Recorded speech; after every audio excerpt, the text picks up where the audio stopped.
Brody, what are you doing? Ah, Frank, guten Tag, wie geht's dir? Why are you speaking German? Oh, I'm just getting into the spirit of this week's episode. Celebrating German nationalism. 9. We're talking about one of my favorite philosophers today, Nietzsche. Well, he is an interesting character, but what about him? Oh, you'll see. I really don't like how he said that.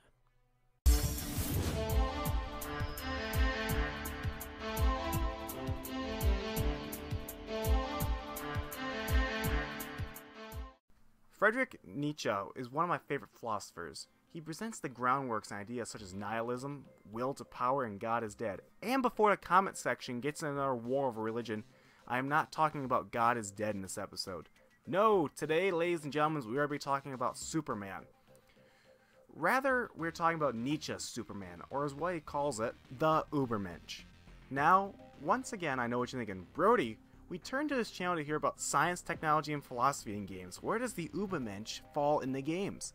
Well, I'll tell you where, you fine-looking audience.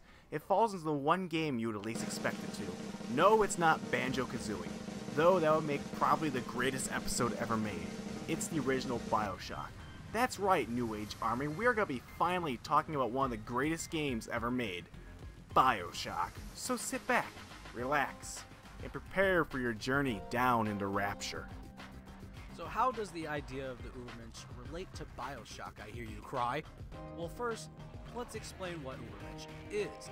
According to Nietzsche, the Übermensch is a goal for all people. It is the betterment of a person or group of people to the point that they surpass normal expectations of man. This sounds great, right? The idea to making yourself better to the point that you are as perfect as you can be. However, as I say this, red lights flashing in my head of Nazi Germany, Hitler had the people of Germany believing this idea to the point that all other people, other than his Aryan race, were less than worthy. This created the idea of an inferior races of people, or as the Nazis called them, the Untermensch. This gave the Nazis justification to exterminate mass amounts of people, such as the Jews, Romas, and Slavs. Getting back to the point, though, it's important to know where this fits in Rapture. And for that matter, I think it's best to listen to Andrew Ryan himself. I am Andrew Ryan, and I'm here to ask you a question. Is a man not entitled to the sweat of his brow? No, says the man in Washington, it belongs to the poor. No, says the man in the Vatican, it belongs to God. No, says the man in Moscow, it belongs to everyone. I rejected those answers. Instead, I chose something different. I chose the impossible. I chose Rapture. A city where the artist would not fear the censor, where the scientist would not be bound by petty morality, where the great would not be constrained by the small. And with the sweat of your brow, Rapture can become your city as well.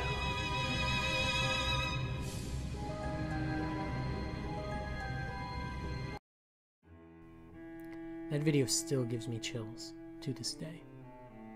So, what is this society that Andrew Ryan is building? Well, this society emphasizes the individual over the group, or over the greater good. So, this is a utopia that he's building, where everyone is just sort of out for themselves.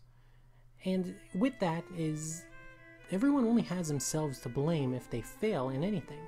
So, there's no charities. There would be no need for charity because you are responsible for yourself. I'm reminded of the expression, there's no such thing as a free lunch. In this case, Andrew Ryan would probably agree. So how does this tie in with the Übermensch? Well, the Übermensch is about bettering oneself. You can't necessarily help someone else because that sort of hinders them in this mindset, especially in Bioshock or in Andrew Ryan's Utopia. There's no such thing as a safety net, because a safety net would essentially limit people from growing. And so that's where this relates. It's trial and error, basically. People learn from their mistakes, and in that way they are made better because of them. Overall, Bioshock draws heavily from Nietzsche's Übermensch. The point of Andrew Ryan's society was to better itself in laissez-faire government that oversees Rapture. With that, the man was always truly able to better itself by not being constrained by morality or the masses of people.